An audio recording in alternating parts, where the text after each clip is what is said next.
How to uninstall programs in Windows 10. Whether you're decluttering your system or removing unwanted apps, we've got you covered. Let's dive in. Uninstalling programs on Windows 10 is straightforward, but there are a couple of different methods you can use. We'll go through the most common ones to help you clean up your PC. Firstly, go to the search bar and type remove. You can see various options, but you have to choose the first one, add or remove programs. Now you simply need to open the add or remove programs.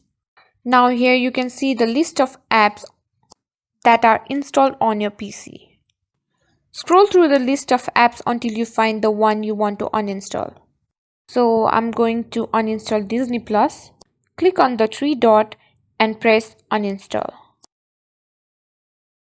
This is the most easy way to uninstall any application that you've downloaded on your PC. Keeping your PC clean and organized has never been easier.